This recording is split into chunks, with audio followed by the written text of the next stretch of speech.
Hello viewers, आज के episode में आपका स्वागत है। तो चलिए सबसे पहले पिछला अभ्यास प्रश्न देखते हैं।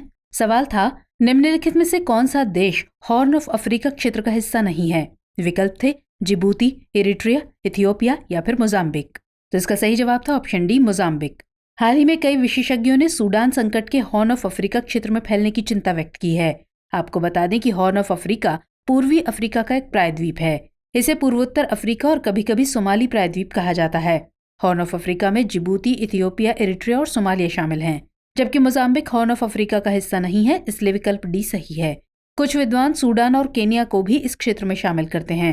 हॉर्न ऑफ अफ्रीका के देश सांस्कृतिक रूप से आपस में जुड़े हुए हैं। ये क्षेत्र भूमध्य रेखा और कर्क रेखा से लगभग समान दूरी पर है और एक शुष्क क्षेत्र है। चलिए अब आज के सेशन का पहला सवाल देखते हैं। यदि कोई यात्री भारत की बहुराज्य यात्रा पर है तो किस राज्य में कुकी जनजाति के व्यक्ति से मिलने की संभावना सबसे अधिक है? तेलंगाना, हिमाचल, मध्य प्रदेश या फिर मणिपुर? तो सही जवाब होगा ऑप्शन डी, मणिपुर। हाल ही में मणिपुर के 10 कुकी विधायकों ने कुकी जनजाति के लिए अलग प्रशासन की मांग की है। आपको बता दें कि कुकी एक जातीय समूह है जिसमें मणिपुर, मिजोरम और असम जैसे उत्तर पूर्वी राज्यों में मूल रूप से रहने वाली कई जनजातियां शामिल हैं, इसलिए विकल्प डी सही है। ऐसा माना जाता है कि कुकी लोग मिजो हिल्स, पूर्व में लुशाई के मूल निवासी हैं, जो भारत में मिजोरम के दक्षिण पूर्वी भाग में एक पहाड़ी क्षेत्र है। म्यांमार की चिन और मिजोरम की मिजो कुकी की सजातीय जनजातियां हैं। मणिपुर में मुख्य रूप से पहाड़ियों में रहने वाली विभिन्न कुकी जनजातियां वर्तमान में राज्य की कुल जनसंख्या का 30% हैं। मणिपुर की शेष आबादी मुख्य रूप से 2 अन्य जातीय समूहों से बनी है। पहला है मैतेई, यानी गैर आदिवासी वैष्णव हिंदू हैं जो मणिपुर के घाटी क्षेत्र में रहते हैं, और दूसरा है नागा जनजातियां। ये ज्यादातर पहाड़ी इलाकों में रहते हैं। मणिपुर की कुछ अन्य महत्वपूर्ण जनजातियां हैं एमोल, अनल, थिरू, चौथे आदि। चलिए नेक्स्ट क्वेश्चन। केंद्रीय जांच ब्यूरो यानी सीबीआई किस मंत्रालय या विभाग से संबंधित है? गृह मंत्रालय, कार्मिक पेंशन और लोक शिकायत मंत्रालय, कानून और न्याय मंत्रालय या फिर प्रधानमंत्री कार्यालय? तो सही जवाब है कार्मिक पेंशन और लोक शिकायत मंत्रालय। हाल ही में प्रधानमंत्री नरेंद्र मोदी की अध्यक्षता वाली उच्च स्तरीय चयन समिति ने प्रवीण सूद को केंद्रीय जांच ब्यूरो यानी सीबीआई के निदेशक के रूप में नियुक्त किया है। प्रवीण सूद कर्नाटक के वर्तमान डीजीपी हैं, जिन्हें 2 साल की अवधि के लिए नियुक्त किया गया है। आपको बता दें कि केंद्रीय जांच ब्यूरो यानी सीबीआई भारत की एक प्रमुख जांच एजेंसी है जो कार्मिक पेंशन और लोक शिकायत मंत्रालय के अधीन कार्य करती है, इसलिए विकल्प भी सही है। इसका नेतृत्व एक निदेशक करता है जो कि आईपीएस अधिकारी होता है। सीबीआई दिल्ली विशेष पुलिस स्थापना अधिनियम 1946 से अपनी शक्तियां प्राप्त करती है। चलिए अगला प्रश्न। विधानसभा के संदर्भ में निम्नलिखित कथनों पर विचार कीजिए। 1, इसमें 500 से अधिक सीटें नहीं हो सकती हैं, और 2, किसी भी राज्य की विधानसभा में 60 से कम सीटें नहीं हो सकती हैं। आपको बताना है कि इनमें से कौन सा या कौन से कथन सही है या सही है। केवल 1, केवल 2, 1 और 2 दोनों, या फिर ना तो 1 और ना ही 2? तो सही जवाब है ऑप्शन ए, केवल 1। हाल ही में कर्नाटक विधानसभा चुनाव के नतीजे घोषित हुए। इन परिणामों के बाद अब राज्य में एक नई विधानसभा का गठन किया जाएगा। आपको बता दें कि किसी राज्य की विधानसभा में 500 से अधिक सदस्य नहीं होते हैं, इसलिए कथन एक सही है। साथ ही इसमें 60 से कम सदस्य नहीं हो सकते हैं। हालांकि सिक्किम की विधानसभा में संविधान के अनुच्छेद 371F के अनुसार 32 सदस्य हैं, इसलिए कथन 2 सही नहीं है। सामान्यतः विधानसभा की अवधि 5 वर्ष होती है। राज्य विधायिका के पास संविधान की 7वीं अनुसूची की सूची 2 में उल्लिखित विषयों पर अनन्य शक्तियां हैं, जबकि सूची 3 में सूचीबद्ध विषयों पर समवर्ती शक्तियां हैं। इस प्रकार विकल्प ए सही उत्तर है। अगला सवाल। निम्नलिखित कथनों पर विचार कीजिए। 1, भारत के पास विश्व स्तर पर तीसरा सबसे बड़ा ऑनलाइन शॉपिंग बेस है, और 2, भारत में ई रिटेल की भागीदारी 5% से कम है। आपको बताना है कि इनमें से कौन सा या कौन से कथन सही है या सही है। केवल 1, केवल 2, 1 और 2 दोनों, या फिर ना तो 1 और ना ही 2? तो सही जवाब है ऑप्शन सी, 1 और 2 दोनों। भारत सरकार डिजिटल कॉमर्स के लिए ओपन नेटवर्क यानी ओएनडीसी को आगे बढ़ाने की कोशिश कर रही है। आपको बता दें कि ओएनडीसी डिजिटल या इलेक्ट्रॉनिक नेटवर्क पर वस्तुओं और सेवाओं के आदान प्रदान के सभी पहलुओं के लिए खुले नेटवर्क को बढ़ावा देने के उद्देश्य से की गई एक पहल है। ये पहल इस तथ्य के आलोक में बहुत महत्वपूर्ण है कि भारत के पास वैश्विक स्तर पर तीसरा सबसे बड़ा ऑनलाइन शॉपिंग बेस है, इसलिए कथन एक सही है। भारत में लगभग 14 करोड़ ई रिटेल खरीदार हैं, जो केवल अमेरिका और चीन से पीछे हैं। हालांकि प्रतिशत के लिहाज से भारत अभी भी कई देशों से काफी पीछे है।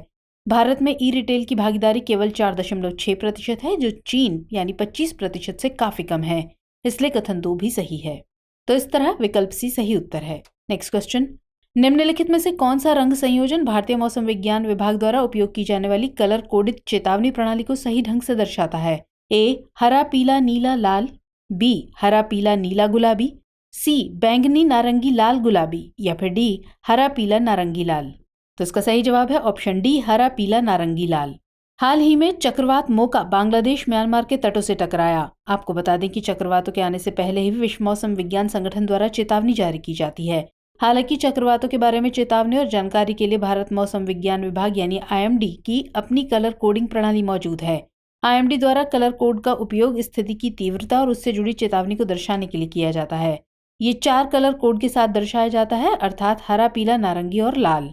इसमें हरा रंग दर्शाता है कि सब कुछ सुचारू और अच्छी तरह से है, यानी कोई प्रतिकूल मौसम की स्थिति नहीं है। वहीं पीले रंग का कोड अधिकारियों को खराब मौसम से निपटने हेतु अपडेट रहने के लिए कहता है, जो कई दिनों तक बना रहता है। इसके अलावा नारंगी तैयार रहने का संकेत देता है और इसमें संचार व्यवधानों को अत्यधिक नुकसान की चेतावनी हो सकती है, जिससे बिजली, सड़क और रेलवे आदि प्रभावित हो सकते हैं। वहीं लाल रंग चेतावनी का उच्चतम स्तर है, जो अधिकारियों को कार्रवाई करने के लिए सूचित करता है। तो इस प्रकार विकल्प डी सही उत्तर है। तो इस प्रकार हरा रंग नो सीवियर वेदर, पीला रंग be aware, orange colour be prepared और रेड कलर टेक एक्शन को निरूपित करता है। तो इस तरह विकल्प डी सही उत्तर है। चलिए आगे बढ़ते हैं। निम्नलिखित में से किस शासक ने तुगलकाबाद किले का निर्माण किया था? गयासुद्दीन तुगलक, मोहम्मद बिन तुगलक, फिरोज शाह तुगलक या फिर इनमें से कोई नहीं। तो सही जवाब होगा ऑप्शन ए गयासुद्दीन तुगलक। तुगलकाबाद किले के आसपास अतिक्रमण विरोधी अभियान के बाद वहां के निवासी पुनर्वास की मांग को लेकर जंतर मंतर पर विरोध प्रदर्शन कर रहे हैं। गौरतलब है कि तुगलकाबाद किला दिल्ली में स्थित है। इसे 1321 में तुगलक वंश के पहले सुल्तान गयासुद्दीन तुगलक द्वारा बनाया गया था, इसलिए विकल्प सही है। यह किला कभी तुगलक वंश की शक्ति के प्रतीक के रूप में कार्य करता था, लेकिन अब यह पूरी तरह से खंडहर हो चुका है। गयासुद्दीन तुगलक एक शक्तिशाली किला चाहता था जो मंगोल आक्रमण का सामना कर सके, इसलिए सिंहासन पर बैठने के तुरंत बाद उसने परियोजना पर काम करना शुरू कर दिया। आपको बताते चले कि तुगलक राजवंश ने दिल्ली से भारत के एक बड़े हिस्से पर शासन किया था। इसके 3 प्रमुख शासक थे, गयासुद्दीन तुगलक, उसका पुत्र मोहम्मद बिन तुगलक और उसका भतीजा फिरोज शाह तुगलक। नेक्स्ट क्वेश्चन, लाल दरवाजा या खूनी दरवाजा के संदर्भ में निम्नलिखित कथनों पर विचार कीजिए। पहला कथन, इसे 17वीं शताब्दी में औरंगजेब ने बनवाया था। दूसरा कथन, इसकी वास्तुकला राजपूत और मुगल शैली का मिश्रण है। और तीसरा कथन, इसी जगह लेफ्टिनेंट हॉडसन ने 1857 में बहादुर शाह जफर के बेटों और पोते को गोली मारकर हत्या कर दी थी। उपर्युक्त में से कौन से कथन सही नहीं है? ए केवल 1 और 3, बी केवल 2 और 3, सी केवल 1 और 2 या फिर डी 1, 2 और 3। तो सही जवाब है ऑप्शन सी केवल 1 और 2।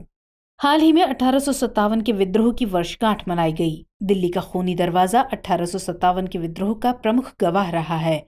आपको बता दें कि खूनी दरवाजा 16वीं शताब्दी में शेरशाह सूरी के शासनकाल के दौरान बनाया गया एक द्वार है, इसलिए कथन 1 सही नहीं है। इसकी वास्तुकला मुगल और अफगान शैलियों का मिश्रण है, इसलिए कथन 2 भी सही नहीं है। ये 3 मंजिला द्वार क्वार्टजाइट पत्थर से बना है। इसमें 3 धनुषाकार प्रवेश द्वार हैं, जिनमें से मध्य सबसे बड़ा है। इसकी ऊपरी मंजिलों में झरोखों वाली बालकनियां हैं जो आसपास के क्षेत्र का दृश्य प्रदान करती हैं। इसका नाम 1857 के भारतीय विद्रोह के दौरान वहां हुई हत्याओं से पड़ा है। दरअसल ऐसा कहा जाता है कि 1857 में लेफ्टिनेंट हॉडसन द्वारा बहादुर शाह जफर के बेटों और पोते की यहां गोली मारकर हत्या कर दिए जाने के बाद इसका नाम खूनी दरवाजा पड़ा, इसलिए कथन 3 सही है। तो इस प्रकार विकल्प सी सही उत्तर है। चलिए अगला सवाल देखते हैं। मेरी लाइफ नामक एक मोबाइल एप्लीकेशन किस मंत्रालय ने विकसित और लॉन्च किया है? संचार और सूचना प्रौद्योगिकी मंत्रालय, शिक्षा मंत्रालय, युवा मामले और खेल मंत्रालय या फिर पर्यावरण, वन और जलवायु परिवर्तन मंत्रालय। तो इसका सही जवाब है ऑप्शन डी पर्यावरण, वन और जलवायु परिवर्तन मंत्रालय।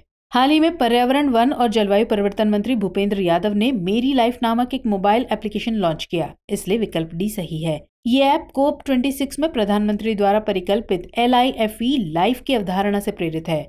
मिशन लाइफ यानी लाइफस्टाइल फॉर एनवायरनमेंट 20 अक्टूबर 2022 को केवड़िया, गुजरात में प्रधानमंत्री द्वारा लॉन्च किया गया था। ये सरल और आसान कार्यों के माध्यम से व्यक्तियों के व्यवहार में परिवर्तन लाने पर केंद्रित है। ये मिशन बेकार खपत की बजाय सचेत और समझदारीपूर्ण उपयोग पर जोर देता है। पर्यावरण, वन और जलवायु परिवर्तन मंत्रालय इस मिशन के राष्ट्रीय स्तर के समन्वय और कार्यान्वयन के लिए नोडल मंत्रालय है। चलिए अगला प्रश्न। हाल ही में समाचारों में रहा अभ्यास समुद्र शक्ति 23 किससे संबंधित है? भारत फ्रांस सैन्य अभ्यास, भारत इंडोनेशिया द्विपक्षीय अभ्यास, भारत अमेरिका वायु अभ्यास या फिर क्वाड सदस्य नौसेना अभ्यास। तो इसका उत्तर होगा ऑप्शन बी, भारत इंडोनेशिया द्विपक्षीय अभ्यास। हाल ही में भारत इंडोनेशिया द्विपक्षीय अभ्यास समुद्र शक्ति 23 का चौथा संस्करण इंडोनेशिया में शुरू हुआ, इसलिए विकल्प बी सही है। इस अभ्यास का उद्देश्य दोनों नौसेनाओं के बीच आपसी सहयोग को बढ़ाना है। इस अभ्यास में भारतीय नौसेना की ओर से INS कवरत्ती स्वदेशी रूप से डिजाइन और निर्मित ASW कॉर्वेट, एक भारतीय नौसेना डोर्नियर समुद्री गश्ती विमान और चेतक हेलीकॉप्टर भाग ले रहे हैं। वहीं इंडोनेशियाई नौसेना का प्रतिनिधित्व KRI सुल्तान इस्कंदर मुदा CN-235 मैरीटाइम पेट्रोल एयरक्राफ्ट और AS-565 पैंथर हेलीकॉप्टर द्वारा किया जा रहा है। इसके हार्बर फेज में cross deck visit, professional interaction, subject matter expert exchange और स्पोर्ट्स फिक्सचर शामिल होंगे। तो वहीं समुद्री चरण के दौरान हथियारों से फायरिंग, हेलीकॉप्टर संचालन, पनडुब्बी रोधी युद्ध और वायु रक्षा अभ्यास एवं बोर्डिंग संचालन की योजना बनाई गई है। चलिए next question. Centre for processing accelerated corporate exit यानी CPACE के संदर्भ में निम्नलिखित कथनों पर विचार कीजिए। 1. ये कॉर्पोरेट मामलों के मंत्रालय द्वारा स्थापित किया गया है। और 2. ये MCA रजिस्टर से कंपनी के नाम को समय पर और प्रक्रियाबद्ध तरीके से हटाने में हितधारकों को लाभान्वित करेगा। आपको बताना है कि इनमें से कौन से कथन सही है या सही है। केवल 1, केवल 2, 1 और 2 दोनों, या फिर न तो 1 और ना ही 2। तो इसका आंसर है ऑप्शन सी, 1 और 2 दोनों। हाल ही में कॉर्पोरेट मामलों के मंत्रालय यानी MCA द्वारा centre for processing accelerated corporate exit CPACE की स्थापना की गई थी, इसलिए कथन 1 सही है। CPACE की स्थापना से रजिस्ट्री पर तनाव कम करने के साथ हितधारकों को अधिक सार्थक डेटा की उपलब्धता में मदद मिलेगी। ये MCA रजिस्टर से परेशानी मुक्त फाइलिंग, समय पर और प्रक्रियाबद्ध कंपनियों को हटाने के लिए उपयोगी होगा, इसलिए कथन 2 भी सही है। इसकी स्थापना MCA द्वारा हाल के दिनों में ईज ऑफ डूइंग बिजनेस और कंपनियों के लिए ईज ऑफ एग्जिट की दिशा में किए गए कई उपायों का हिस्सा है। CPACE कार्यालय कॉर्पोरेट मामलों के महानिदेशक की देखरेख व प्रशासन के तहत काम करेगा। इस प्रकार विकल्प सी सही उत्तर है।